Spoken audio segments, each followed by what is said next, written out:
अडानी व केंद्र सरकार के खिलाफ कांग्रेस जनों ने हल्ला बोला। विरोध स्वरूप कचहरी पर धरना प्रदर्शन किया गया। अडानी व केंद्र सरकार के खिलाफ कांग्रेसियों ने हल्ला बोला। केंद्र सरकार के खिलाफ जमकर निशाना साधा और धरना प्रदर्शन किया गया।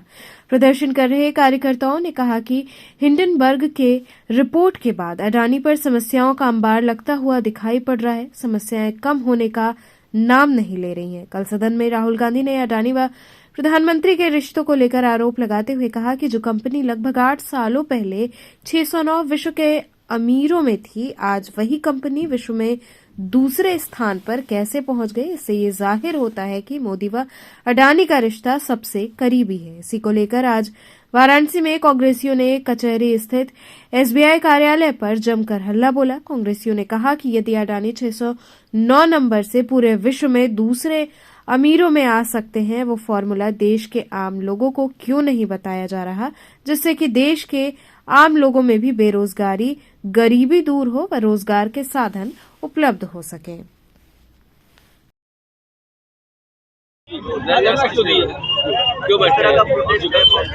पूरे देश के अंदर ये प्रोटेस्ट किया जा रहा है और मैं समझता हूँ कि ये जिस तरीके से मोदी और अडानी का जो चोली दामन का साथ है उसको कांग्रेस पूरी तरीके से एक्सपोज कर दी।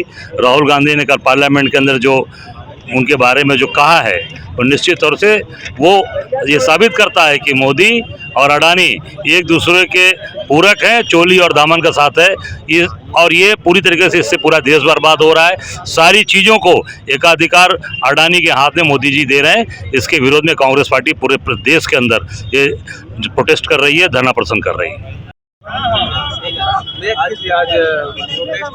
जैसा कि कांग्रेस पार्टी के शीर्ष नेतृत्व के आदेश पे पूरे देश में कांग्रेस पार्टी धरना प्रदर्शन कर रही है। जिस तरह से मोदी सरकार और गौतम अडानी की सांठगांठ सामने आई, जिसको लेकर के कल हमारे नेता जननायक श्री राहुल गांधी जी ने संसद में बात रखी, उसको लेकर के आज वाराणसी के जिला और शहर कमेटी के हमारे अध्यक्षगण, यहाँ के हमारे प्रयाग प्रांत के अध्यक्ष जी, पूर्व सांसद वाराणसी के और तमाम विभिन्न प्रकोष्ठों के हमारे अधिवक्ता प्रकोष्ठ के साथी, किसान प्रकोष्ठ के साथी और संरक्षक प्रकोष्ठ के साथी सभी यहाँ पे बैठे हुए हैं। और स्टेट बैंक के सामने हम लगातार जिन बातों को कल उठाया गया, क्योंकि पेपर बहुत से आ चुके हैं, हिंडनबर्ग के पेपर की बात करूंगा, एंडरसन की बात करूंगा, तो राहुल जी ने कल सारी बातों को एक तरफ रखते हुए कहा कि देश सच जानना चाहता है।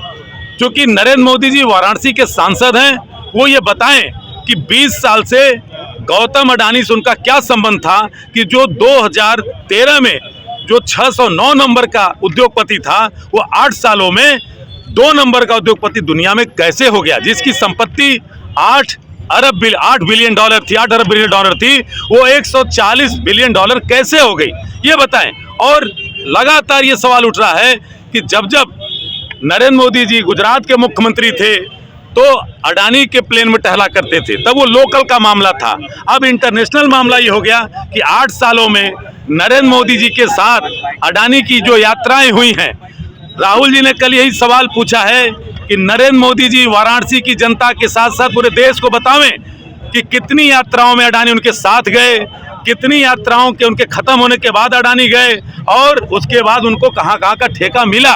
इसको लेकर के संसद में लगातार इस बात को चल रहा है कि ज्वाइंट पार्लियामेंट्री कमेटी जेपीसी की मांग और चीफ जस्टिस सुप्रीम कोर्ट के निर्देशन में कमेटी बना करके देश को सच बताया जाए।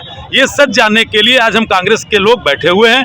और लगातार एक आरोप जो राहुल जी ने कल भी कहा कि 2013-14 में तमाम मुद्दों पे कहा गया था कि बहुत ही फलाने की मार, अब आएगी मोदी सरकार। अब वो मोदी सरकार 2023 में नहीं रहेगी, 24 में आते आते मोदी सरकार अब मोडानी सरकार हो गई है। इसका जीता जागता उदाहरण एक है कि अभी 2022 जून में किस तरह की सांठगांठ है अडानी के साथ कि उन्होंने कहा कि हम 50 billion dollar green hydrogen energy पे खर्चा करेंगे। और सीतारमण जी ने उसको सुनते हुए अभी जो वित्त बजट पेश किया उसमें 19,700 करोड़ रुपए का उन्होंने ग्रीन हाइड्रोजन पावर का उस पर दे दिया। तो किसका इस पे कब्जा होगा? अडानी का। और ये नमूने हैं